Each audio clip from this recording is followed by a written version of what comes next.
He say, he says that one will be considered as the most fortunate, the luckiest. Mahabhagaha.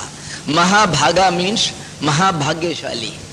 In Telugu also we say Bhaga Vannara. Bhaga means something good. So Bhaga means Bhagya, something which is very good. So Mahabhaga means the one who is very good, the one who is the luckiest. He will be considered the luckiest. Panditaha. He will be considered the most learned among men. Kritarthaha. What is Kritartha? Kritartha means,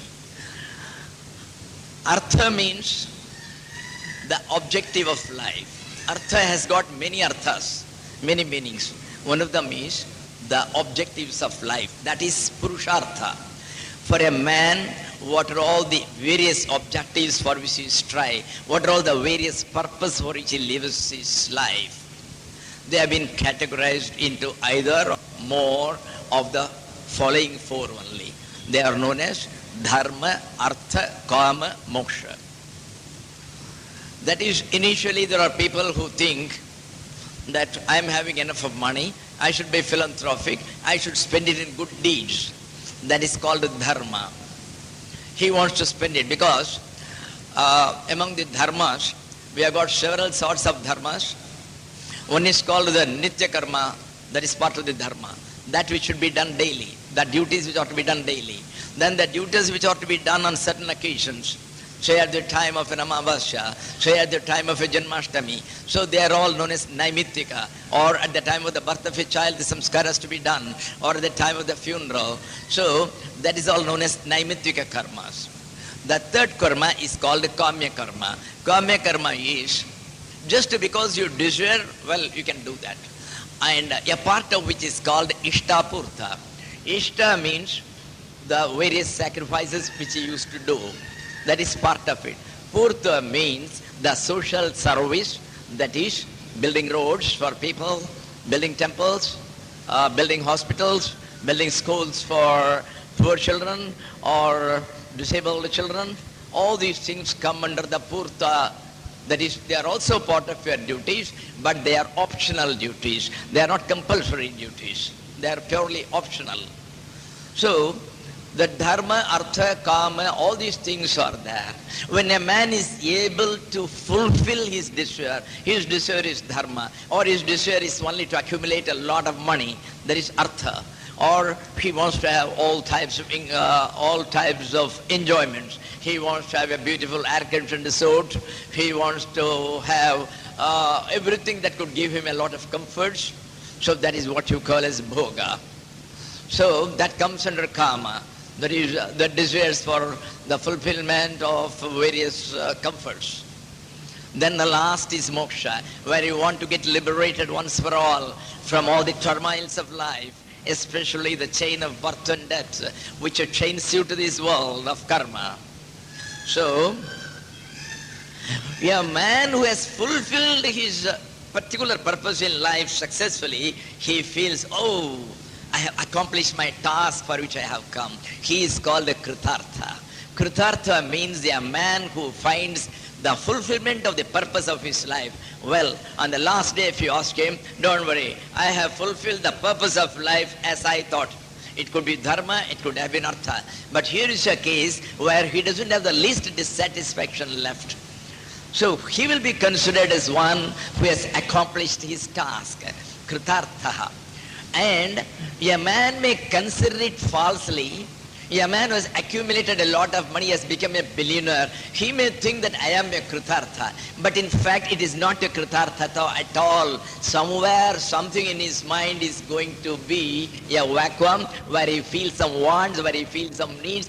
Perhaps he may feel at the very last minute when he's going to leave the entire billions and to make his last journey. At that moment, there will be a wrench which is going to cause him unrest. So naturally that means he was not a Kritartha. So he says Paramarthataha Kritartha. Paramarthataha in the ultimately true sense is a Kritartha. A man who has been able to find out and implement and live in the particular path which will take him to that self or that Paramatman. he can consider himself Kritartha. Kritarthata comes at two stages. When you are able to get the proper guidance, when you are led to the proper way in which you will be able to go and get success. As I said, there are diverse people, they are offering diverse methods, and in the modern days, anything which is not in the scriptures, it appeals to us much more. If somebody says stand and say hullabaloo and just to go on rounding yourself, and we think that's a very good meditation and we get a lot of peace of mind, none of those things will ever take us. So, Paramartha, Kritartha comes at two stages. Number two, only when you reach that ultimate stage where you have become one with that supreme consciousness, where you have discovered your own self as to who you are. And in between, if only you could get and you are satisfied, yes, this is a sadhana where I feel I will definitely get success, and this is something which is easy, this is within the jurisdiction of my capabilities. When he comes to that, he feels Paramarthataha Kritarthaha. That is in the ultimate truth point of view, he is a Kritartha, the man who finds the proper and easy method of approach to that final consciousness, to that Paramatma. He should be considering himself as one who has almost accomplished the task. Because originally itself they have said you should have the faith. Originally he has said already that you should have the proper enthusiasm. When all these things are there, when once you have caught hold of the proper method, you may take it that we have already got success in that path. You may consider yourself Kritartha even at that stage. Well, who is that Pandit?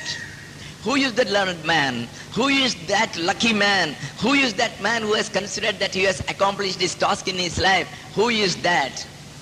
Yena Chittam Nishchalam Dhriyate. The one who is able to have his mind one-pointed, without any oscillation, without going anywhere, unmoving, the one who is able to hold his mind at one place, well, he will be considered.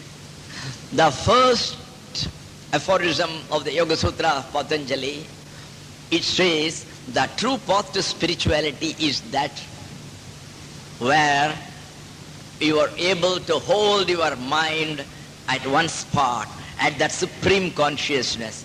It will not move anywhere. It will not go to New York. It will not go to your shares and debentures. You will not think of the appointment you have got with another half an hour. You will not think of the trunk call you are likely to get from your customer in the evening. No. Absolutely devoid of all material thoughts, where it only thinks of that ultimate consciousness if you hold it. Yogaha chitta vritti nirodha. What is yoga? Yoga means controlling the mind and keeping it unswervingly concentrated on one point, namely that supreme consciousness or the self. So this is the technique which is going to be enunciated in this entire book. This is the main upaya, nothing else. Control your mind. Don't allow it to go hither and thither. Keep it unswervingly, one-pointedly at that one consciousness. And keeping the mind in that consciousness doesn't mean thinking of the consciousness, remaining in that consciousness, remaining in the stage of awareness. And conscious of what? Conscious of nothing. To remain, just to be aware of his existence, that itself is the contemplation of the Paramatman. Because the Paramatman is considered as, the Atma is considered as Sat. Its main this thing is, it is. How do you know it is? Because you know, you are conscious of it. So the other one is that consciousness. So these are the only two main things. So you to remain in that consciousness, it being Satchit. If you remain in it for long and if you practice it, Ananda will be its concomitant. It is a natural consequence. It will come to you automatically. A day will come when you can't contain your Ananda inside you. So, Yena Nischalam Chittam Dhriyate.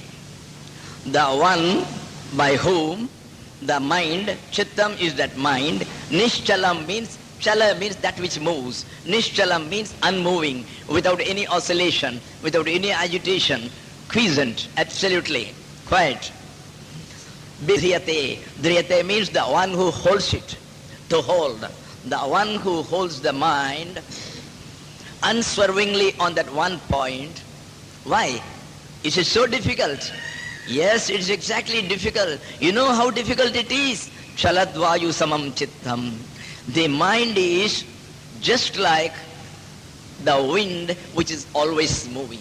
Can you hold it for half a second? Can you catch it by any machine or anything and see it doesn't move? It is not possible. The same idea is given in our Gita also. Arjuna tells, the same one is told by Krishna, this is the technique. Then Arjuna is dismayed. Oh my Lord, you are giving me a technique which I don't think I can do. Why not? He says, Pramati bhalavadhridam and vayoriva sudushkaram. See, it is not easy. It is as difficult as containing the air in one place. So it is always moving and so quickly, quicker than light. The light speed is supposed to be the highest. Of course, that myth has been exploded in physics now, but still, it is much more than any light speed, because the moment you think of it, you are there already. Think of New York, you are there. Thinking of the streets of New York, thinking of your grandson's place and everything. So, it is just like that chaladvayu samam chittam. There is nothing stronger than the mind. You know why they say that you have to make it stand at one place? I told you, if you really want to see something and understand something about it, supposing there is a beautiful flower you want to see, if you are going in a motor car at 80 kilometers per hour speed, you will just have a view of it. You can't see the flower in full. Supposing you go in an aircraft going at 1000 miles per hour speed or 2000 miles per hour speed, you will not even see a speck of that flower. You may just miss it even. So, the more the speed, the less likelihood of you are seeing anything thoroughly. And the only way in which we can see that final Brahman, which is that pure consciousness, is, if you really want to see it, make your mind still. And if we think it is something so easy. This is the state to which if you go, you can link yourself with the entire consciousness. You can become a Jivan Mukta by itself. And this has been proved by the today's quantum physics. You know how the various items are formed, the carbon, the hydrogen, the nitrogen. There are so many items in this world, how they have been formed. They are all waves. So if there are waves, they should rise from a bed. There should be a base. There should be a ground level. So there is a ground level which is Nischala. There is the mind. There is the cosmic mind too. It is absolutely Nischala. Then when the waves rise, then all the things come according to the number of electrons, protons, and there is a proportion between them and all that.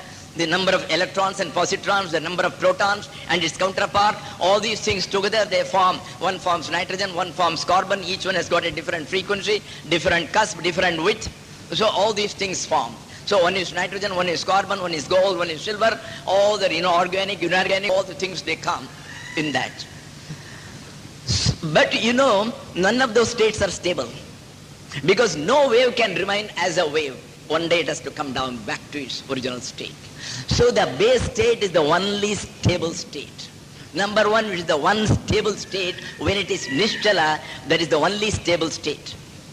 Then, number two, when another thing they found was, the ground state did not contain any of these atomic particles by which all these materials were made. They couldn't find electrons, they couldn't find positrons, they couldn't find protons. None of these particles which made up all the materials, nothing was found. So originally they concluded it is a vacuum. They called it a vacuum state, our physicists.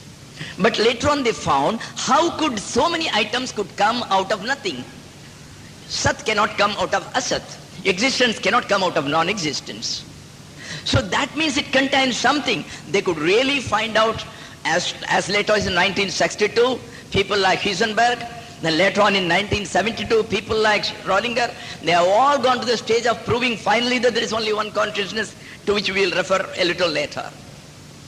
But in the original state, I am talking as early as the 1940s or perhaps even in that stage, they could find that there is only one ground state to which if you go, it is the most stable state. It has got infinite possibilities, infinite materials it can create, infinite types of waves can come, beyond permutation combinations. So it is that infinity also.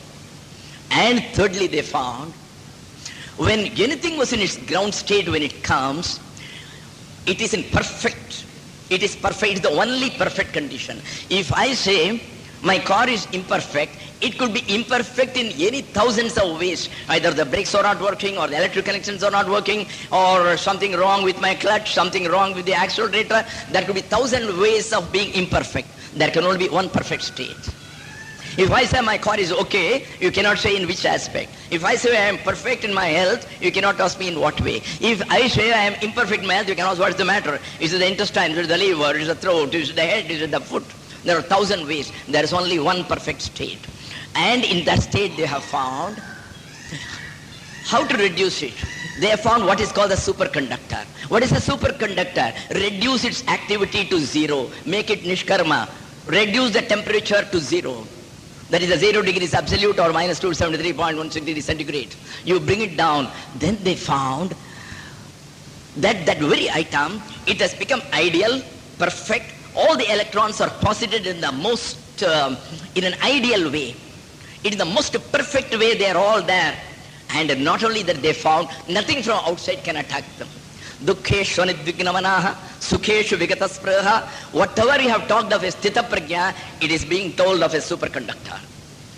To this extent, supposing you bring a very big magnet to where you are near it. Normally, if it is a normal wire, even when you bring it a little distance away, these forces will go, the photons will go and penetrate it in such a way, the electrons will all be rooted and they will be flying hither and thither. They could see it through the electron microscopes. All the electrons flying from the battlefield. But in the case of this superconductor, it is only an ordinary wire, but which has been reduced to 0 degrees activity. Bring it to Nishchalatva. When once you bring it, it contains an effect which is called the Vishnun's effect, where before this electrical or this magnet could come, it is able to understand what is coming, to what extent, to what intensity it is coming. It is immediately generating a counter intensity of the same, and it is ready to deflect it. So every electron has got that capacity. The moment it comes at one place, it gets deflected. Nothing can affect it. There is a super stage. This is what is told, this stage of this, that is, it protects itself. And these three have been defined in our Achamanam. Every day when we do Achamanam, there are 3 items we say. It represents this perfect state of a jnani. One is Achyutaya Namaha, Anantaya Namaha, Govindaya Namaha. What is Achyuta? Achyuta means a stage from which we cannot come down. The most stable state, ground state, or the state of the Sthita Prajna is the absolute state. That is called Achyutaya Namaha.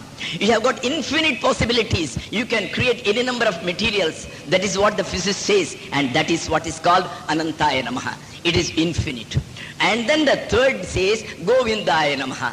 Go means our Indriyas. Vind to protect. All our Indriyas it protects. Nothing can come and affect him. Dukkeshu anidvignamanaha, sukheshu vigataspраha. Any amount of calamities may befall, he remains absolutely unchanged. A mother can come and weep before him as before Bhagavan his mother did. No, nothing can affect. You can't find a single tear falling from his eyes. He is absolutely impervious to all external influences. That is the stage of Nischala Tattva. So the quantum physics has come exactly to the same conclusion of the Vedanta, and they have proved it through mathematics, through physical experiments, and that is the stage. Vayuva chalitam manaha. The moment you bring all thought activity into zero, all mental activities you reduce to 0 degrees absolute, then you become the Sthita Prajna, you become one with that consciousness, and that is the stage where Anantaya Namaha, Achyutaya Namaha, Anantaya Namaha, Govindaya Namaha. This, if you say, it can link us with that supreme consciousness, provided you say, thinking of its real effect, all these things. Then, Yenopayena Badda, I'm sorry, Chaladvayu Samam Chittam, Dhriyate Yena Nishchalam. So, to make the mind Nischala, bring it to its ground state of inactivity, and that is, I would say, the perfect stage.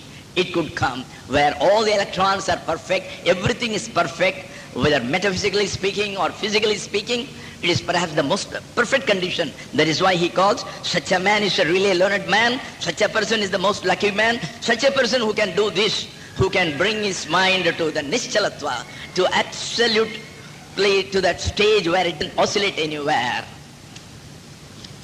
Now we come to the next. Sa upayo vimokshasya sadupata gunastu saha sa prajna tadihastairyam tat punyam yavasahayinam. He goes step by step, and every step he cushions both in the front as well as in behind with certain ordinary things, so that a man who enters newly, he should not get nervous about it. So he puts you at ease. So now again he has reverted to his usual method. He is extolling this method of keeping your mind still. Remain still and you know that you are God. The Bible says this, Jalal Rumi says this, everybody says this. You only bring your mind to the state of nil thoughts or concentrate on that consciousness. There, no question of concentrating on any consciousness. Remain in that consciousness of existence, that's all. That I am, amness, that's all. He says, this is the upaya for moksha. See, originally he didn't say. He just introduced it in a very normal manner. He said, well, the man who does it will be considered as learned.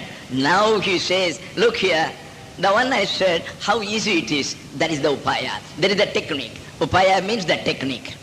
It is the technique for getting that perfect moksha, vimoksha. What is meant by vimoksha and what is the difference between moksha and vimoksha?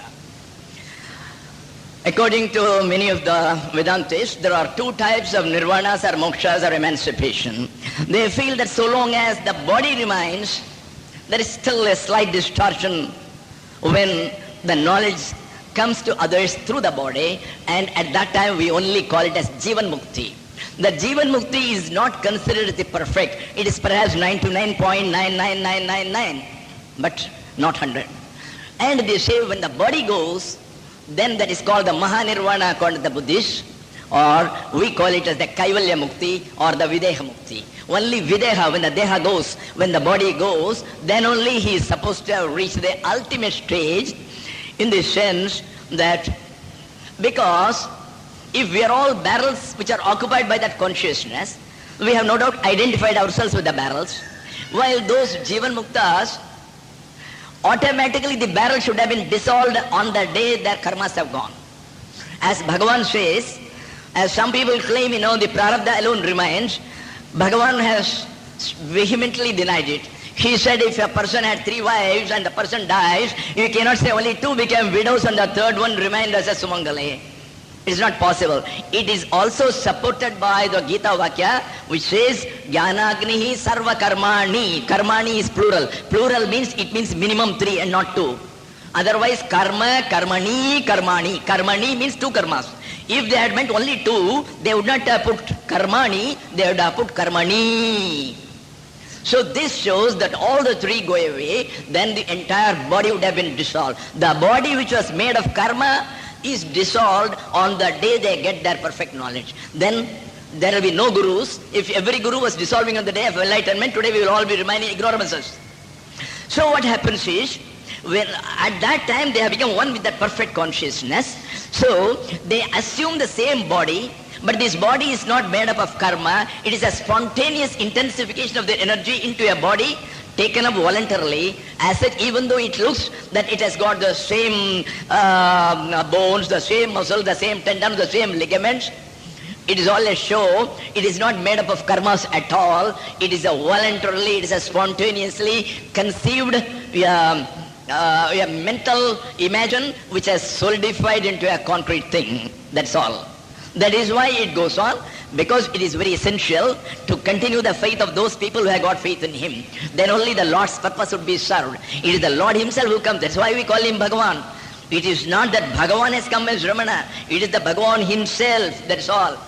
That is how it happens. All the Mahatmas who have lived, it is the final consciousness itself which has come and continued that form for the benefit of the world.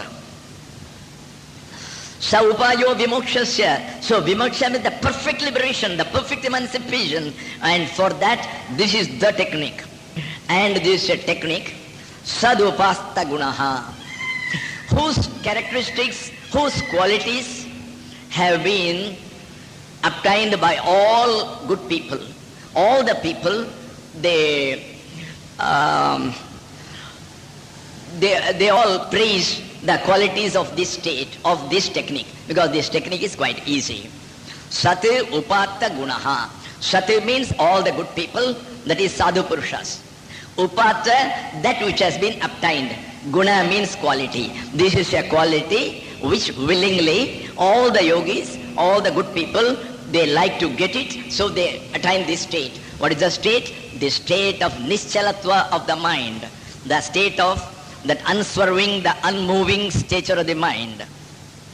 And he says, when once you reach it, it is not only a technique. Sa prajna. What happens is, in our Yoga Shastra, there is a one stage by doing all the yogas which you reach, from where it is a simple jump to the final. So till that time you have to slog, you have to work hard. And that stage is considered as the Ritambara Prajna. The Ritambara Prajna means that it is the wisdom which gives you Viveka. And it is the wisdom which is born of truth. It is the final truth itself which should be terrified.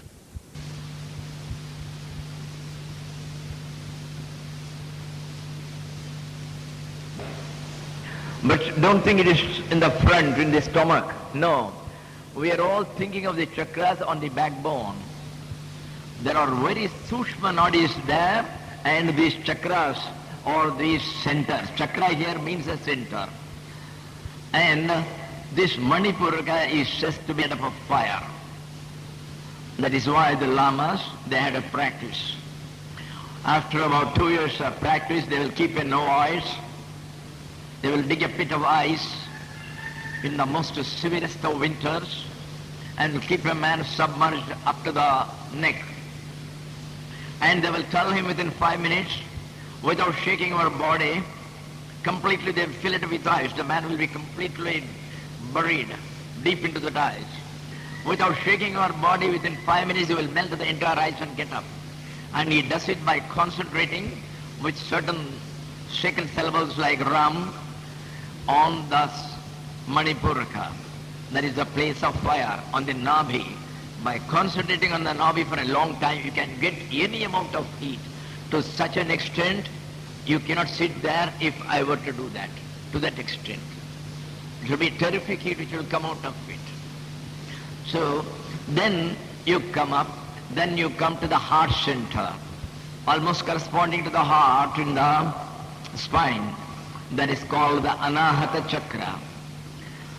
Anahata, it is called because any sound comes only when you beat one against the other. You get the sound. You get the sound. So if only one is there, no sound will emanate. But here is a case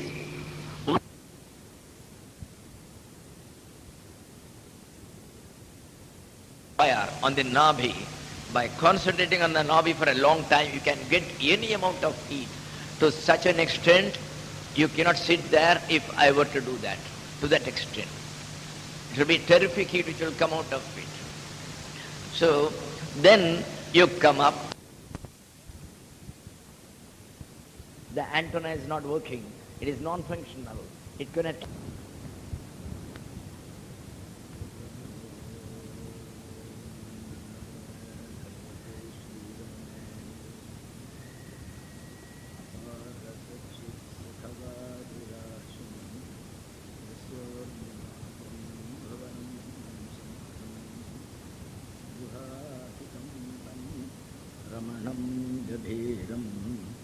चिन्ताविहीनं हृदि चिन्तयामि.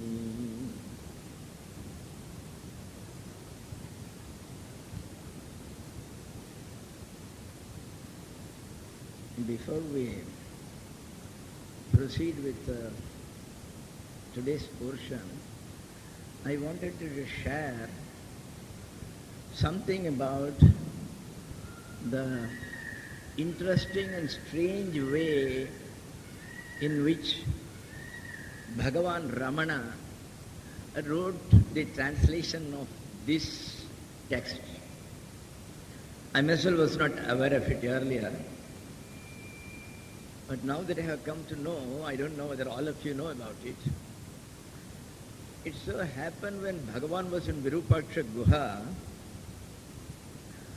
somebody, some Shastrigal from some place in Tamil Nadu or so, she brought and gave him some of those palm leaf manuscripts. In the olden days, in India, the books were not written in paper. Where there was no paper, they used to get these dried leaves of the Talavriksha, Palmyra as they call that. So there they used to keep something like a strong style, it will be something like a nail, a big strong nail, with which they will be going on writing. You see, it's very difficult. So they were lying there in their house since a long time in their attic.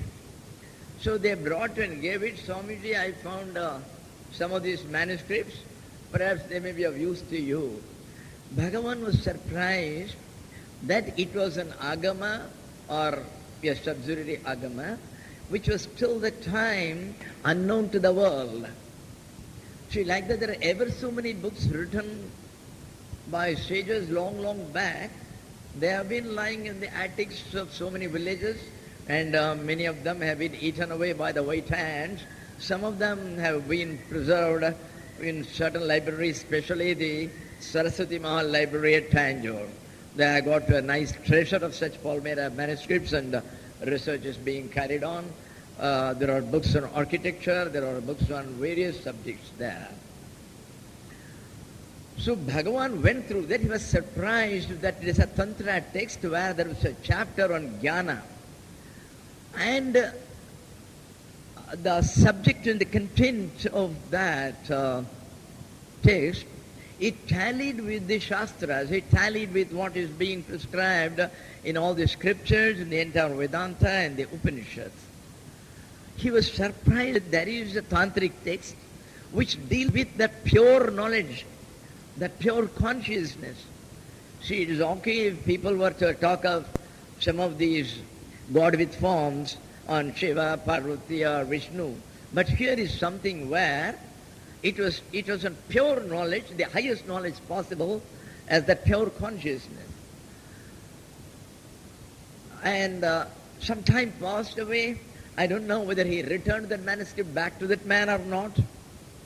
And after some years, suddenly Bhagavan was getting all these, it was all in Sanskrit, but the meaning of that Sanskrit shlokas in various Tamil poems, they were coming and protruding in the mind of Bhagavan. He felt like expressing them and writing them somewhere. But when he searched for the original text, the text was not available. Bhagavan, when he had read once, he had a photographic memory, and he remembered every word of it in the sequence in which it was written in that book. And straightway, shloka by shloka, he began to translate without the original by his side, and more than about nearly 80 or 83 shlokas, I do not know. He was able to translate them very beautifully, as you will find there, the Tamil portion which is given here, because it will take more time if I were to read both the versions, so I am going only by the original. But then, this is very interesting, that Bhagavan, who had read it long time back, brought it to his memory, and it was perhaps the will of the Lord that it was again and again pressing on his mind. See, Bhagavan is not one to start any project. He is the Pakka Yogi, as described in the Yoga in the Bhagavad Gita, the one who doesn't sarvarambha parityagi. He would never like to start any projects whatsoever, and he was against it, because there is a real sannyasi. There is a way to reach the Lord. There is a way of nishkarma, where you don't do any action. That's the preliminary to coming still, and there's the ultimate stage, where you are absolutely still, you don't have any work. And this is how it came. Now, a second point. Yesterday, when I was reading the 16th, it has created a little confusion among some of the audience. Because it says, see, before that, this 15, that 15 was okay because the 15 and 16 told these are the things not to be done, the don'ts, that which have been prohibited, because he said they will lead you perhaps to wrong bylines and you will be lost forever if you go by that path, namely the Kundalini Yoga, where you try to raise the Kundalini by physical means and not by spiritual means, and also the Kumbhaka. You see, the Kundalini, no doubt, is to be avoided at any cost. And the result of the Kundalini happens by devotion, by Karma Yoga. All these yogas, when the spirituality increases, when you are going nearer to the Supreme Consciousness, nearer to merging it once for all, the more you go there, automatically the Kundalini rises in a natural way. You need not try to beat it with a stick and physically try to raise it. They're all dangerous methods. That is what was meant. But then the third one was 17th. Natra puja namaskaro, no puja, no namaskara. No doubt I warned in the beginning itself, the first two are general, applicable for any aspirant. But this, I said, this is meant for this particular technique which is expounded in this text, that is to become still and make the mind still. It is not in general. Nobody has said that you should never do puja, you should never do namaskara, never do japa, not at all. They are all extremely authorized and approved and absolutely safe methods. See, meditation, if it cannot be safe, then what else can be safe? If your puja or the worship according to the scriptural methods, if you do it, it can never be called unsafe. They are all safe methods. The idea behind it is they are all tortuous methods which will take a lot of time, unnecessary time involves, and naturally the result will be delayed. And this is a technique where these are not involved at all. So the question of your puja or jhana doesn't arise. They don't say that you don't do it. This was told in the previous ones, the chakras and the kumbhakas and mantra jalas, yes, it was told. But not for puja, japa, jhana. Even our Upadesha, Upadesha Undiyar, Bhagavan is very clearly told in the Avtar 5th that a man who is unable to do their highest sadhana, he can come down, he can do this japa jhana. There is no doubt about it. They are absolutely safe methods. There is no scripture which has ever prohibited it, and nobody can ever prohibit it. So, because some people were scared and panicky, they told me, Swamiji, I have been doing it, is it right? So the question is arise, there are absolutely safe methods. They are applicable only for this text. Because in this text, these methods are not involved. That is what it says. So I hope the matter is clear. Now we are going to the 18th. Well, I couldn't explain it. The 18th, Bahirahita Chittanam Jayante Bandhahe Tavaha. 18th. There she says, never keep your mind on external objects. The moment your mind ever comes near the external object, it gets corrupted. It gets absolutely corrupted because the object comes and sits in the mind, and when you sit in meditation, it is that object which comes and not the deity or your other object of meditation. Not only that, the moment it touches any of these worldly objects, it gets corrupted. There was a great sage by name Saubhare. For he said that I don't want to remain among these people. This company will corrupt me. So I want to go to a place of solitude. He went inside the ocean, so deep into it by his yogic powers, and he was doing austerities for more than several thousands of years, 10,000 years he was doing. One day he broke his tapasya. He wanted to have a little rest, perhaps. He just opened his eyes and he was looking at in and around, by his side. By chance he saw a number of fishes moving around, playing beautifully with each other and jumping over each other. And he found the father fish and the mother fish standing by their side and enjoying all these leelas, the plays of their children and grandchildren. Just perhaps half a second only, Saubhare took time to see this. Immediately it came into his mind, oh, what a nice life they are having. oh my Lord, I have wasted all my life being alone and my mind is so dry. Neither that knowledge has come and I have lost this side also. How nice it would be to marry. I think even now it's not too late. So immediately it set a desire afloat in his mind. He got up. He went to the king known as Mandhata. And he had heard that he is having some 50 girls fit for marriage, because he had several wives and he had 50 daughters, all of them beautiful and all in their teens and very beautiful. He said, why not have one of them? This old man, more than 10,000 years old, who couldn't even walk and was tottering, he went to the king and said, "Oh king, I have decided to marry, can you give one of your daughters?" The king was afraid. Who would marry a 10,000-year-old man for an 18-year-old girl? But he can't deny him also, because everybody is afraid of his age, lest he may not curse him. So in a diplomatic way he said, "Oh my dear sage, well, we are living in a different age. I have given all the powers to my own daughters. Whomsoever want they can marry. So please, you directly walk into the harem where my daughters are all there. If any girl is prepared to marry, you are welcome to marry her. I have no say. You take my consent for granted." The old man, as old men are, was very wily.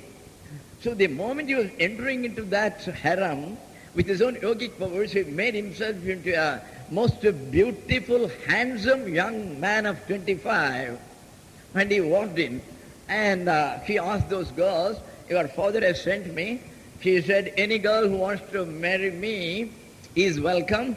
So you please raise your hands." All the 50 raised their hands, said, "Myself, myself, myself," because he was so handsome. And the old man came out and told the king in his old way as an old man, "I am so sorry, all your 50 want to marry me. I am prepared to marry all 50. The king was simply stunned. And finally, he made him marry. And for thousands of years he lived with them by his yogic powers. He made himself into 50 forms, and he created beautiful buildings for each one of them, full of all sorts of comforts. And he lived thousands of years. Suddenly one day while sitting, by God's grace, there's a divine thermostat. It will not allow you to go down, down, down. A day will come, it will raise your temperature up. Once again you will be back on your path. So naturally, Saubhari, suddenly he found, "Oh my Lord, what have I done? Where was I and where have I fallen?" You see, when you come down, you are not aware how much down you have come. You come over in an inclined bridge. When you come down, when you see only, you know how far down you have come. You are never aware. See, the falling down is so easy. Going up, the ascent is more difficult. So this is, I am telling you how, a minute of this thing, we say, supposing I am a Swamiji, I have left off seeing TV for 30 years. I go to somebody's house, "Swamiji, why don't you come for half an hour? Today there is going to be a very nice picture." You see it for 5 minutes. I am sure this is enough to corrupt a man who has been doing austerities for all the 30 years of his life. That is why one has to be careful from the very beginning. We are so bothered about vasanas and samskaras and preconditionings after having read books. Are you aware that every day you are putting input? What do you do about the input? Every day, through the newspapers, through the TV, through the gossips, you are having so much of input. So what is the use of evacuating it to one place and filling it up with muck from morning to evening? That is why it is equally important that don't put inputs into it. Be as much vigilant about the inputs as you are about your latent tendencies and your vasanas and sanskaras. So that is actually what he meant by saying, "Bahishchittam nivaryaiva kopi loke nasidati." So you just withdraw your mind inside. Never keep it even for a second with any object. There is one Brother Lawrence, a very famous person. He was a cook in a monastery, and every second he was always with God. Every second he was with God. And there is a book called Letters from Brother Lawrence. At one place he says that, "I always avoid contact with any worldly objects. When they come, I don't even look at it To the extent it is my duty, I will deal with them, but I will never look at them. I will not bother what it is like. And somehow the things get done. My mind is always with the Lord. But sometimes, forcibly, some objects of the world will come into his mind. The moment they pounce on him, immediately he will cry, God, God, save me. And he said that object will fly away. It won't come near him. Come to the stage of Siddhi. That is very essential. Never have the least contact with the worldly object. Whenever it comes near, with faith you call on the Lord.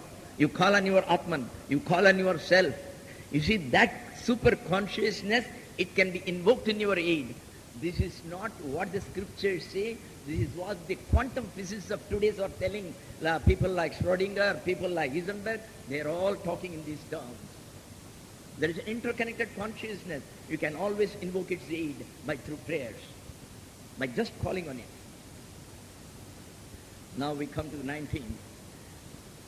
Natra kinchit bhagirnantaha namadhyam napyadhak kochit sarvakaram nirakaram swasamvedyam virajate. He says, this is a technique wherein we will reach a destination. What sort of a destination it is? He is now talking about that final goal, that supreme consciousness, which is known as Atman, which is known as the Self, which is also known as God. But the God which we are going to come face to face by adopting this particular technique expounded in this text, you cannot say that he is up, you cannot say that he is down. So the location, where is he? You can't answer. You can't locate him with reference to the latitudes and longitudes. And there is nothing called outside. You cannot say, oh, he is outside the shrine. You cannot say he is inside the shrine. There is no location. There is no question of his being inside or outside. There is no question of saying he is up, he is down. The question of any direction doesn't arise, because when you go to the ultimate consciousness, no world exists. And this space and time continuum, it is also a creation of Maya. So in the absolute, there is no question of anything called an absolute time. There is nothing called absolute space. This is what Einstein came to the conclusion. There is nothing called an absolute time. Not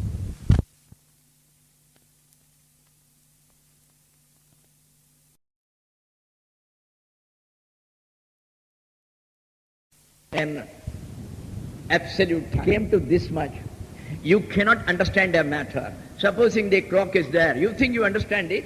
You are absolutely wrong. You can't understand it at all.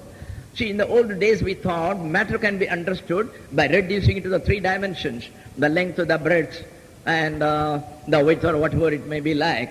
But no, today we find inside it are lakhs and lakhs of particles, like the electrons, like the mesons, like the pions, and they're all whirling at incredible speeds, at speeds exceeding the speed of light. There's a time when we thought that light speed is the highest, nothing can reach that. But today we have got particles which are revolving and whirling at incredible speeds, far several times beyond the speed of light. And whenever it revolves, it is found that with motion the mass increases. E is equal to mc squared. E is equal to m. So the mass increases when the motion increases. It's a simple fact. Supposing today you are 70 pounds, you go on whirling yourself at 2,000 miles speed per minute, then you will find your weight is now 150 pounds. See, in motion your mass increases. This is what that is the latest one. And so he says, if you want to know about a matter, you should know its location, where it is, and you should be able to find its speed. He found, if he finds the speed, you can't find its location. If you locate it, you can't find the speed. So he proposed a theory known as the indeterminate theory. And this theory is proposed by our sages 7,000 years back in the Upanishad. They call that the entire world, which consists of all matter, it is anirvachaniya. The Lord is anirvachaniya. Anirvachanaya means that which is beyond description.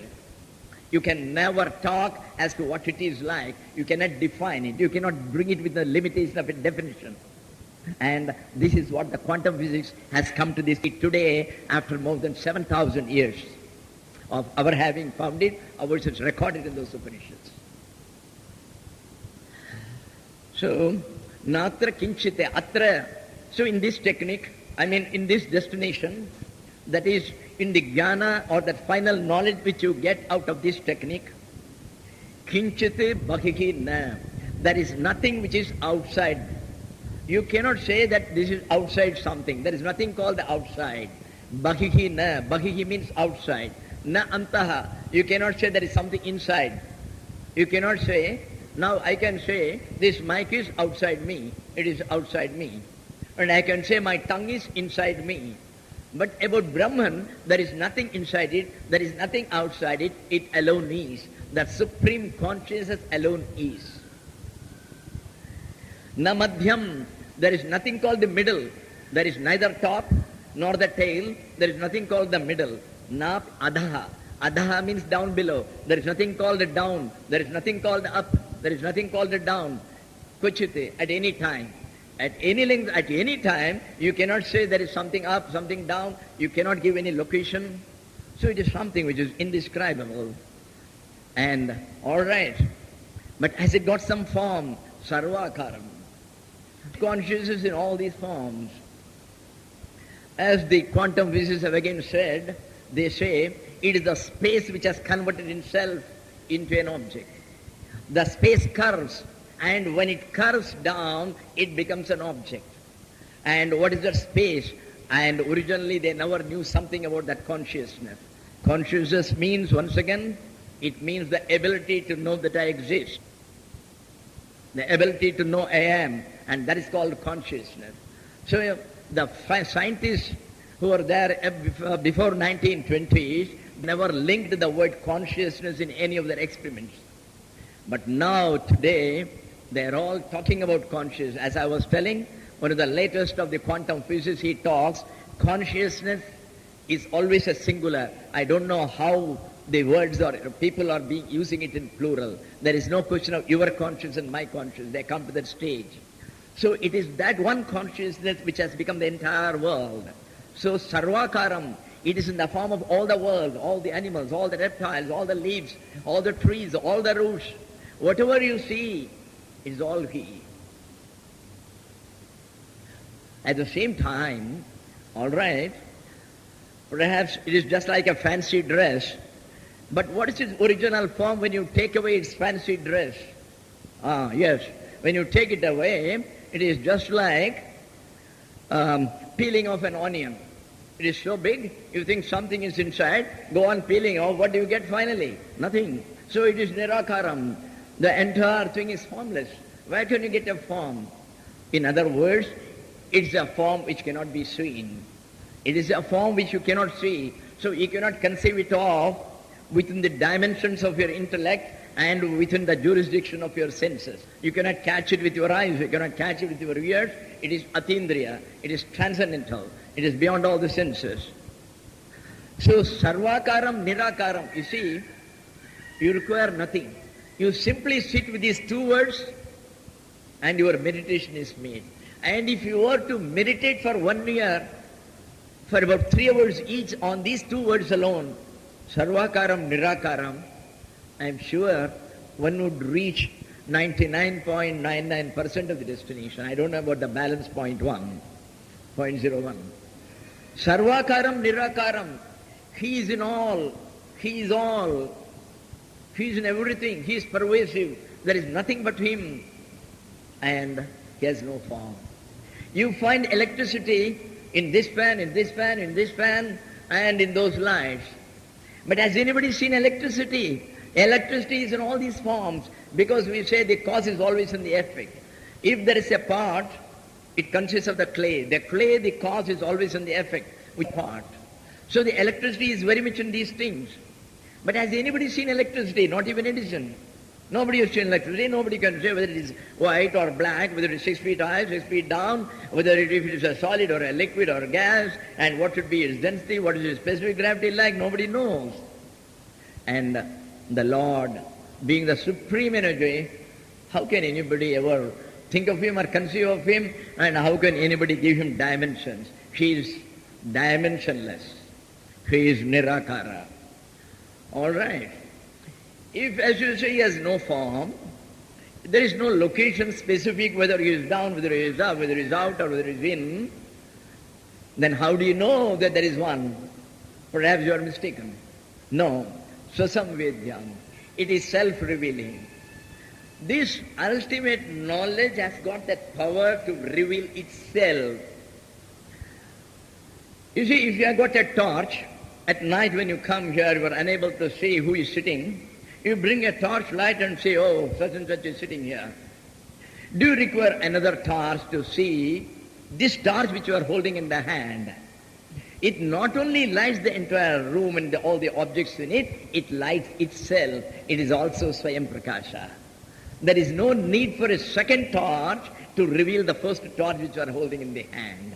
So in its own Prakasha, where it lights the entire world, it lights itself. You will be able to know it. Only thing is, you cannot know it with your intellect. You cannot know it with eyes. You cannot catch it with your ears. But it is much easier. You can come face to face with it. Because whatever the eye catches, you don't have a thorough idea of it. Because I can never know Mr. Natarajan. However close I may be, for 30 years I may live with him, unless I become he. Unless my mind merges in his mind, so that I know what are all his secret thoughts. He may be behaving sternly in one way. Is he really devoted to the Lord? Is he really devoted to Ramana? Or is he only talking like that? That I will know only on the day when I am able to completely identify and become Tanmaya. I merge in him. That is the only way. And it can be done only in that direct contact with that high supreme consciousness, because that consciousness is in him, which is also in me. So, by trying to link both through a communication line, I can easily become he. So that will be the stage. So samvedyam virajate. Virajate, he shines. How does he shine? Swasamvedyam. He can be known through his own light. The one who shines by his own light. So Swasamvedyam virajate means he is revealed by his own light, the light by which he lights up this entire world. Now we come to 20. Yadyadalokyayo jantuhu kurute karma sanchayam tadgatirjayate jasman niralokantu chintayet. Look here, we do ever so many actions. Why do you do? You are doing actions with certain motives. You are doing various actions with certain motives. Well, you are accumulating a lot of wealth, purchasing a number of shares in the market or debentures. Why are you doing it? For your future security. So, the result of the actions depend on the motives with which you are doing a particular job. So, the various actions which you are doing, we are doing with certain motives, and then when that activity succeeds, you get the results which you wanted. I am reading night and day. I am just the entire night lamp I am using, so that I should come first in my first year B.Tech. The reason being, whoever comes first, he can have his choice, and for the second year he can go into the electronics or the computer which he wants. If he comes second, well, he is not sure. So he has to come first. So he did it with his motive. Obviously he came first, he got his computer engineering. So this is what I have done some burglary, and I went scot-free. Nobody caught me. But the reaction It is inbuilt in that very action. When you fire a gun, there is a recoil, it comes and just hits you back. You can't say, I don't want it, because the reaction is inbuilt in that very action. Similarly, all action and reaction are equal and opposite according to the Newton's third law of motion. So pre-action has to have its reaction if you do it with motives.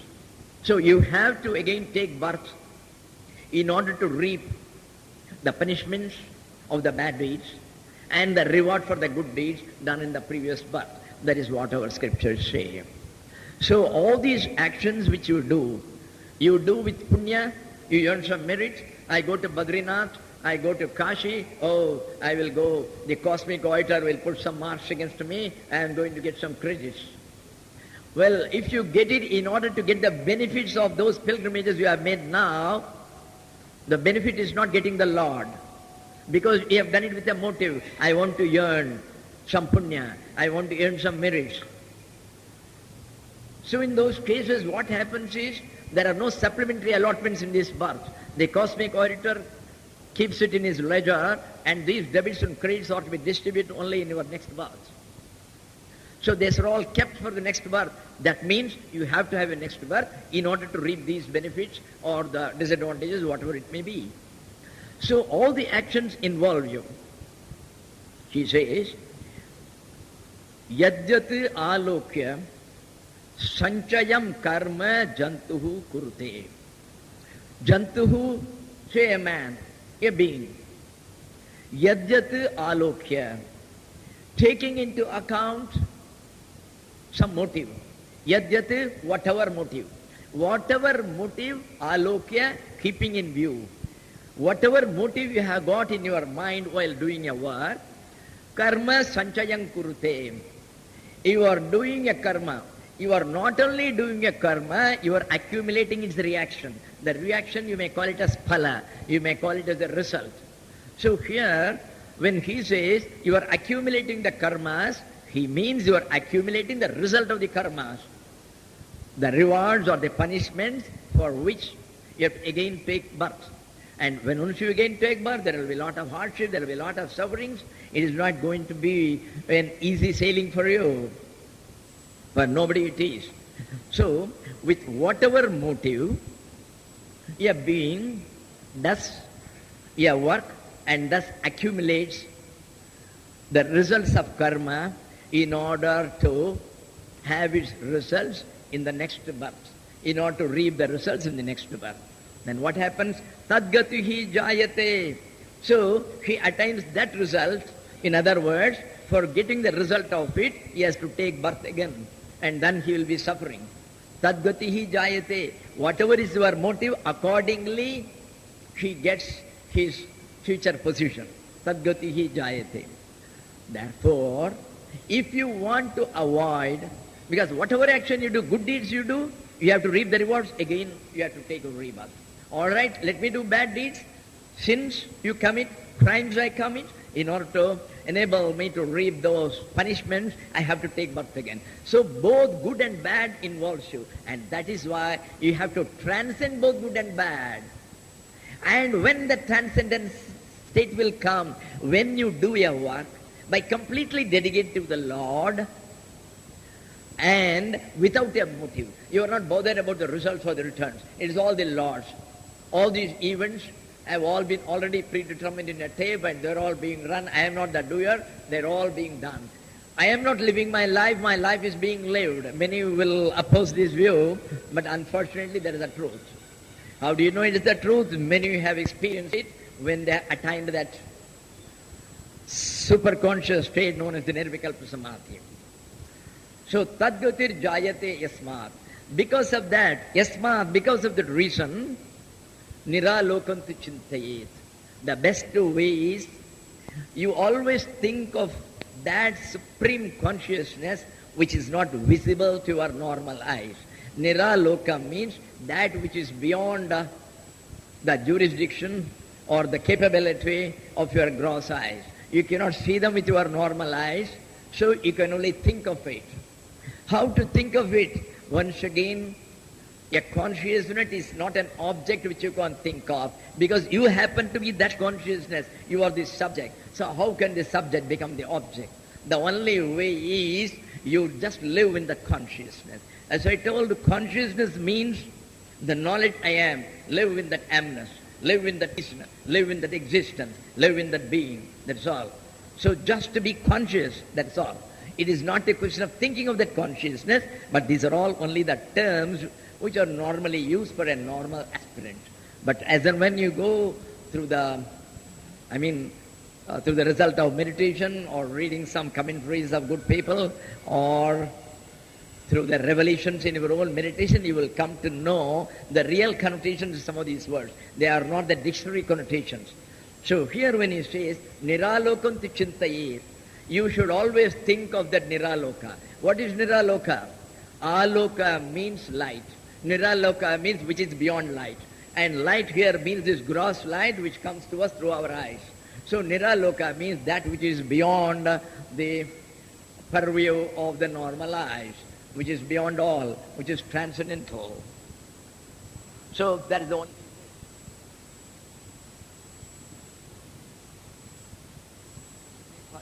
Nasti, nasti karma svabhavatah, asadbhutam idam sarvam, nasti loko na laukikah. It looks simple, but it contains in itself one of the most profound philosophies known as the Ajatavada, the theory of non-creation. Gaudapada, the grand guru of Shankara, has written a poetical commentary which is called the Karika for Mandukya Upanishad. That is supposed to be the main text which for first time perhaps propounded this Ajatavada. Ajatavada means the world never existed, we were never born, so none of these things remain. The conscious alone remains, it still remains, and you and I don't exist. Well, it's a little difficult to consume this.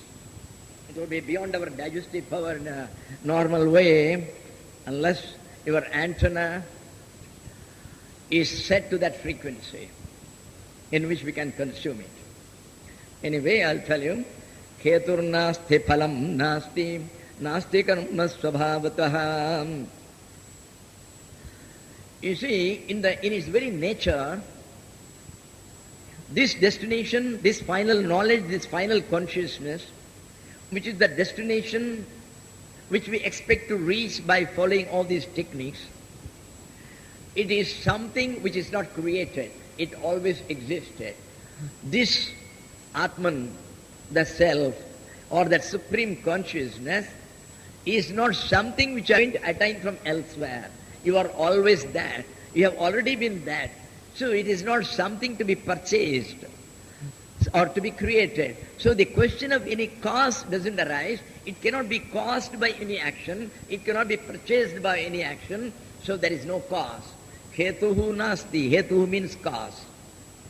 So naturally, the question of a cause and effect doesn't remain.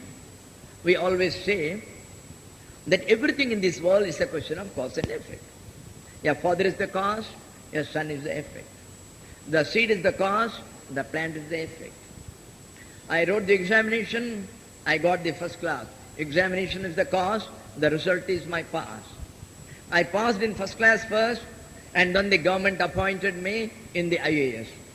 So that's again the result. Cause. Everything goes systematically in the cause and effect system. That's what we think. The entire thing is exploded as a myth because there was never a cause, there was never an effect. For instance, according to the Gaudapada, it would seem, you saw a seed, you put it in the ground. After 3 days he found just 2 leaves have come out. It has just sprouted. And after 4 days he found it has become a little bigger with 4 leaves. And you think that this plant has come out of the seed, and from the fourth day plant has come out of the second day plant. He says, no, it is all planted. In the sense, each one is an independent appearance by his will. The seed you saw was an appearance.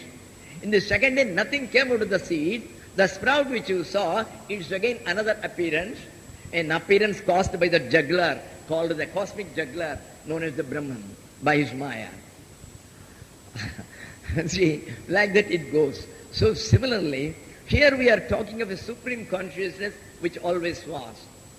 The first stanza of the Saddarshana, the Ulladu Narpadu, it always says, that which always is, Ulladu, that's all. It's always there. The question of its coming from anywhere doesn't arise. The question of your doing something to obtain it never arose. You are always that. None of the people here is less than a realized soul. Everyone is a realized soul. But then, what are we talking? Then why are we here? If we are all realized soul, then we'll put a board and we'll make others realize. The point is, this is a cosmic drama where some of us are acting as if we are all aspirants, as if we are all sadhaks, and the entire thing is a drama which is directed by him. So the script was written by him, by the Supreme Consciousness. The play is his, he is the director, he is the actor, and he is the audience, and he is the stage. That's all. So, that is the final one. So, he alone is, that is there. Hetur nasti phalam nasti, nasti karma. There is no action, there is no cause for the action, there is no result for the action, so the entire thing is a myth. It is mithya by its very nature. Then, what about this world? Asadbhutam idam sarvam. What all you are seeing, this entire thing never exists in the reality. The entire thing is a myth. It is asat. It is unreal. The world you think it exists. Well, the same thing happened when you were asleep. Two tigers pursued you, one from the east, one from the west, and you were running. At that time, the tiger which you saw in the dream was as solid, as concrete, and as much a truth as you and I talking now in this hall. So long as the dream lasted, everything was 100% real. It was realistic. You never suspected for a moment that it was all a dream. And even if when Swami Shantananda was to come in your dream and instruct you, oh man, don't worry, these are all paper tigers, they're all only your dream tiger, you will say, Swamiji, you remain with your dream tigers, I am running. You won't remain there for a moment, because everything looked real-like. So as such, the fact that you are able to see with your eyes, don't believe it. Whatever you see, don't believe it. All these senses which you have got, they are all most unreliable spies of yours. They will feed you wrong information as they have been doing all along. And you have verified it yourself when you were traveling in the Sahara Desert. You saw something like an oasis, your lips were parched with thirst, you ran and you found it consisted of only sand and there was no water. So what happened? Your eyes saw, but where is the water? So your eyes can deceive you, your ears can deceive you, your touch can deceive you, everything can deceive you, your palate can deceive you. So don't depend on all of these things. Asadbhutam idam sarvam. This entire world, idam sarvam. Sarvam is all. This entire world. Asadbhutam. Asat means that which never existed, unreal. So asadbhutam, it never existed at all. It was only in appearance, that's all. Just like the dream. Nasti lokaha. There is no world at all. Na laukikaha. Nor is there a being whom you may call who is attached to the world and who is living in the world. There is neither the world nor any being who is inhabiting this world. And the same thing has been repeated in a different way by Gaudapada. He says, Na nirodho na chotpattihi, na baddho na cha sadhakaha, na mukto na mumukshurvai, ityesha paramarthata. He says, believe me, the final truth is, there has never been a dissolution. There has never been a creation. Na nirodho. There is never a dissolution. Nothing was ever lost. Na chotpattihi. There is nothing which was created. And there is nothing like a bound soul. Oh, I am bound. I am limited. The Maya has bound me. There is nobody like that. Na sadhaka. There is nobody who is aspiring to get released. There is nobody called an aspirant. Na baddho na cha sadhaka. Na muktaha. You cannot say, oh, he is a liberated soul. He is a Jivan Mukta. There is nothing like that. All of us are liberated. We are all one with that one consciousness. Where is the question of you and I? Only the consciousness alone remains. So, na muktaha, na mumukshurva. There is nobody who is aspiring to get liberation. There is nobody called a mumukshu. Ityesha paramarthata. This is the ultimate final truth. And this is what Gaudapada swears. And I don't think that he is far from right. He has struck the nail on the head. However difficult it will be for us to consume, that seems to be the ultimate truth. We will talk about it tomorrow again. Hari Om Narayan.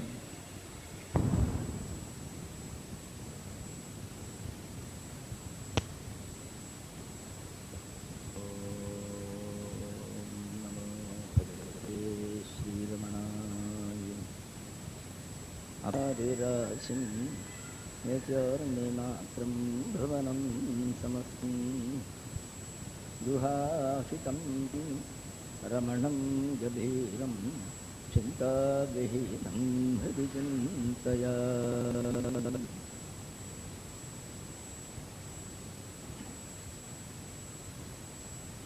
Yesterday we were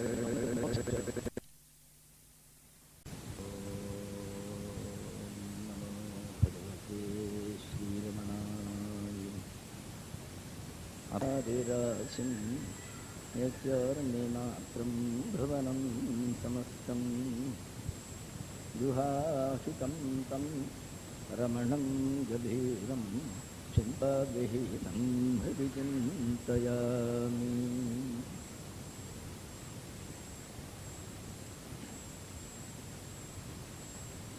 Yesterday we were in one of the most important stanzas, number 21, and it's extremely important because it is very subtle, and all our understanding, all our conditioning, all our wisdom, all our logic, all our reasoning will refuse to accept the theory of Ajata. See, we are all suffering, we are all looking at the world, and every day we are having our relationship, the relationship of friendship with somebody, the relationship of being a father with somebody, the relationship of being a guru for somebody. Every day, every second we are moving in an ocean of relationship. And then to say, oh, you are nothing, the entire world is nothing, how to digest it? It is impossible to digest it. But unluckily or unfortunately, it is very true that Ajatavada is perhaps the nearest to the ultimate truth. The only way is where reason fails, where logic fails, you have to take it on faith. When the scientists say, when everybody says there is no law of causation, there is nothing like cause and effect, you take it that this life has been shaped by my past karmas. In my previous birth, I have done something wrong and I escaped all punishment. But you can't escape the vigilant eyes of that cosmic police. It catches up with you, if not in this birth, in the next birth. So you have to take your birth and all the sufferings, all the hardships you get now, all the unhappiness, you ask, Lord, I have been very sincere in this life. I have been praying for the Lord all through this life. I have been an extremely good man, but why this calamity to me? Why me? Everybody sheds tears at that time. No J. Krishnamurti, no Swamiji, nobody is able to give you consolation at that stage. Who can give you solace at that stage? It is $1 million question which till today nobody else can solve it for you, only you can solve it. So, he says, this is all bosh. This is all meant for the children who are unable to understand this higher logic beyond all logic. He says there is nothing like cause and effect. You cannot say that this man, each one is an independent drama. Your life, my life, his life, it is all a drama. As I told the other day, the script of the drama was written by that Lord, that cosmic being, that supreme consciousness.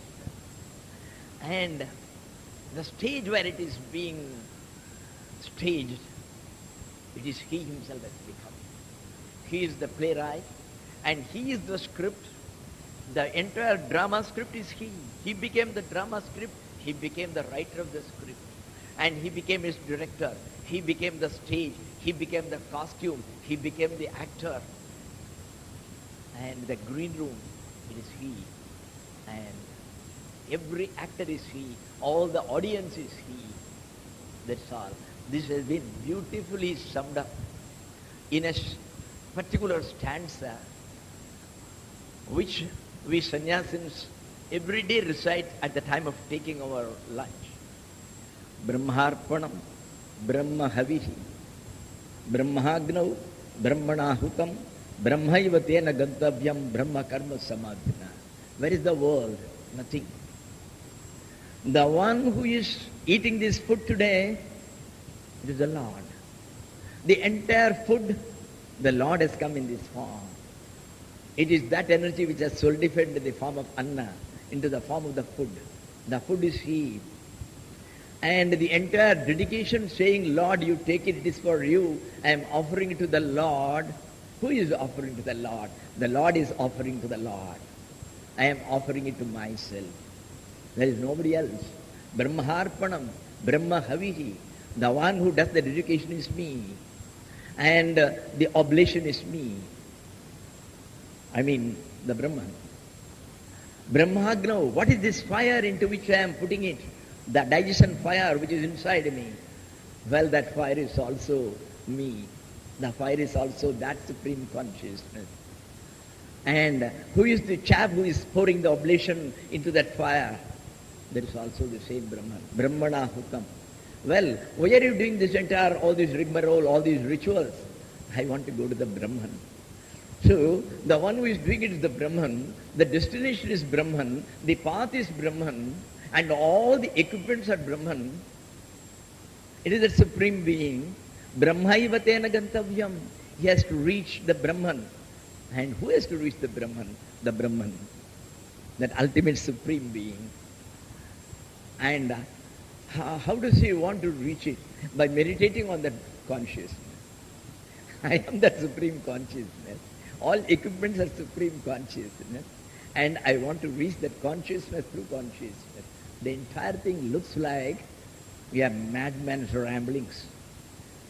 Unfortunately, that which is beyond words, that which is beyond explanation, when you try to explain it, they will look like a madman's rambling. It can't be otherwise. You will find it very contradictory at various places. All the great men, you take it, you read all their books, you will find hundreds of contradictions. Because each one is told from a particular point of view, from a particular time. The whole can never be caught by your words. The whole can never be presented from mouth to mouth. It can only be experienced. So this Ajatavada, where there has been no creation, you and I do not exist. There is neither the seeker nor the thought. There is neither the liberator nor the one who seeks liberation. You alone remain. That is why when somebody was asked, a Jivan Mukta, a liberated person, enlightened person, sir, can you recognize any other enlightened soul? He said, sorry, I can't. People were stunned. How is it? Then somebody told, for him nobody else exists, he alone is. There is only that one conscious. Where is the second person to say that he is not evolved? You are all me. So when I am evolved, you are all evolved. Where is anybody else other than me? I alone exist as a self. That's all. So this is the Ajatavada. When the sage Narada asked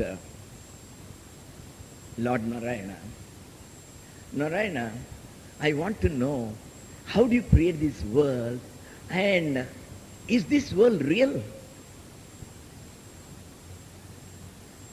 Narayana said, I will answer your question later. I am feeling very thirsty. Take this flask and go somewhere and please bring me a glass of water. I am feeling very thirsty. Narada took the flask and went. He couldn't get any place nearby where there was any source of water. At last he reached a village and he found a beautiful mansion. He knocked at the door. It was opened by most beautiful ladies. Narada was fascinated. Instead of asking for a glass of water, he asked that lady, Madam, would you like to marry me? That lady says, sorry, I will call my mummy, you talk to her. The mummy comes and sets a condition, look here, we are living in this property, you will live here, you won't go elsewhere. Narada says, at any cost, at any conditions, I want her. He marries, remains there for 40 years.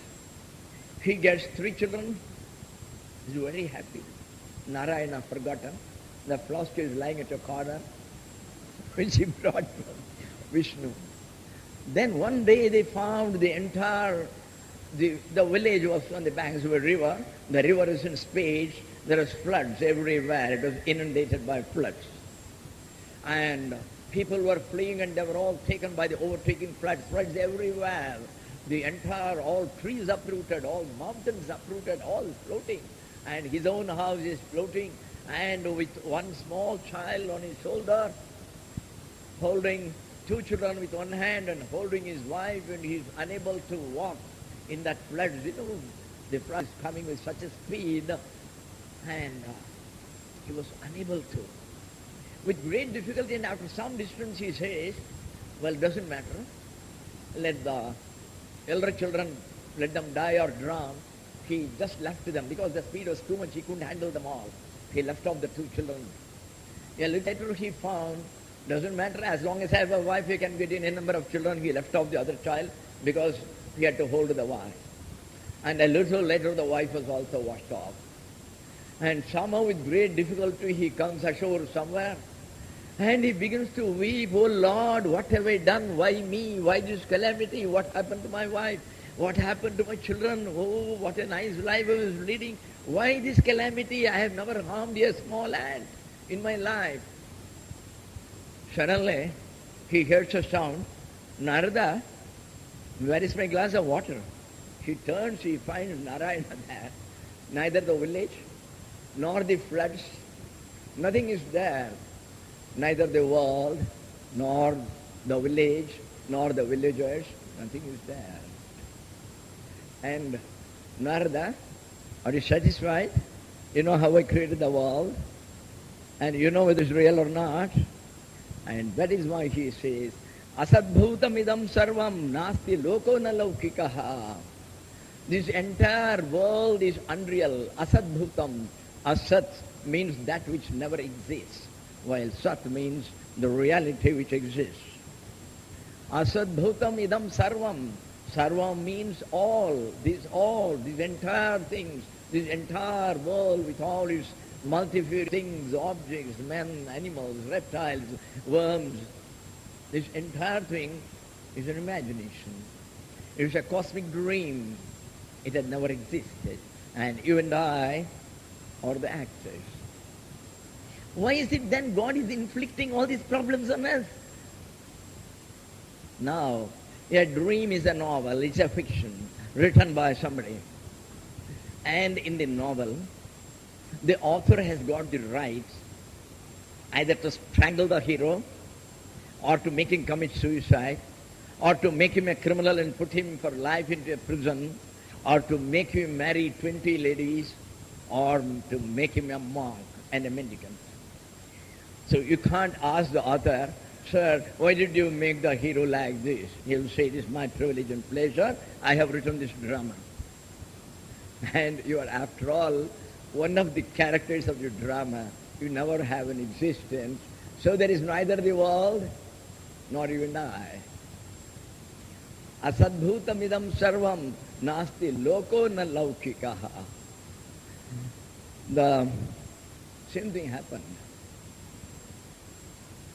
Janaka, one of the greatest of the philosopher kings, and who was supposed to be both enlightened as also conducting such a big kingdom, ruling over a big kingdom. He was lying on the bed after lunch, having not just siesta, he was awake. And his wives were sitting by the side. There was a days when there was no electricity, so his wives were fanning him. Suddenly he finds a vision. The vision doesn't come in a dream. He is awake and he finds a vision. The vision is, suddenly his ministers and his commander-in-chief, they are all rushing inside and tell him, Janaka, we are lost. A huge army of our enemy kings, they have all combined together. They have invaded Mithila, the city, and they are all coming. See, look here, they are entering. We are sorry, we are running away. And the enemies, the forces of the enemies, they entered, and they caught hold of Janaka, put him in chains, and they are dragging him before the enemy king. The enemy king says, Janaka, you have had a reputation for running your kingdom very well, so I don't want to kill you. Normally, the victor has the right to kill, but I don't want to exercise that right. But one thing, I will this ashram for the Swamijis and beggars in the same way. He goes and he found that man is sleeping outside. He goes and shakes him and says, oh my lord, look here, manager, I was your king. My name was Janaka, and the enemies have taken over and I've been running all through the day. Please help me, give me a little food, give me a little water, I am so thirsty. That fellow said, I'm so sorry. Water comes only for a few hours, and then at night we don't require when there is no water. Early morning, 4 o'clock, the municipal line send their water, then only you can get it.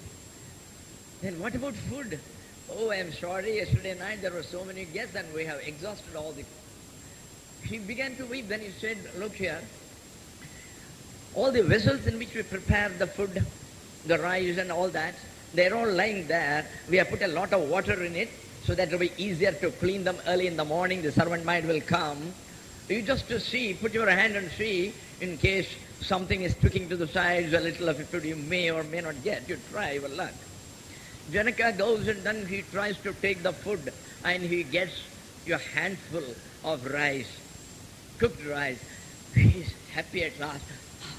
With a great excitement he's taking to his mouth. Just then from nowhere, 4 dogs jumped and just, the entire thing fell down and they began to eat it. Janaka just weeps. Suddenly the vision changes. Janaka sees his wife is fanning him. Nothing happened. He had not run anywhere. And he began to ask, is this real or is that real? People couldn't understand what happened. Janaka was quite okay a little back, and now something has happened to his brain life. What does he mean by saying, is this real or is that real? What is real? Then he says, look here, anybody who answers this question, I'll give them half the kingdom. Well, it's a king's edict. Nobody dares to transgress it. And all the pandits rush in, all the doctors rush in, each one with his own this thing. Somebody cleverly says, oh, this is also okay, that is also okay. And the king says, get out. That's all. People are beheaded who gave the wrong answer. Nobody dares to come. And days pass on, and at last the great sage Ashtavakra walks in. He says, King, I shall answer your question. Neither that was real nor this is real. You know what is the criterion of reality? Reality is that which existed forever in the past, which exists today, and which will continue to exist for infinite time ahead. So that which is never sublated, whose presence is never cancelled at any time, trikaleshu abhaditam vastu sat ituchyate. That thing which is never affected by time, whether the past, the present or future, which remains forever, that is called the final consciousness, and that is the only reality. Everything else is false. So as such, the present state of Janaka, the waking state, is as false as that state of the vision where he found himself running. The entire world doesn't exist. Nasti loko na laukikaha. Neither of them exists. As early as in 1933, there was an Heisenberg. He's one of the topmost quantum physicists. Next to Einstein, there are 3 or 4 people: Max Planck, Heisenberg, Schrödinger. So these are all the then Neil Bohr. So these are all the most famous scientists on the nuclear side, on the quantum physics. And this Max Planck told as early as in 1933, he says, the fundamental particles of this world, like the electron, remain eternally unknowable to men, and that cause and effect relationship do not apply. He comes to the Ajatavada. This was told in 1933. He had written a book called Where Science is Going. And there, Max Planck has written a book. There also he has quoted it. He has quoted this. Where Science is Going. And he says, we have to deal with a world of uncertainty. Nobody can say whether this world is real or whether the world is unreal. Nobody can say. We also call this loka is anirvachaniya. It is indescribable. You can never define it. It is beyond definition. And that was known as the principle of indeterminism, which was again posed by another scientist. These all come not from Vedantists, but from stark scientists who never believed in Vedanta or in God or in other things like. And Max Planck, who was supposed to be the scientific guru of Einstein, he says, things happen in both in physics and biology according to a quantum law of uncertainty. We must be content to treat all the happenings as beyond the power of explanation and responsible only to the mysterious acts of a providence. For the first time in the history of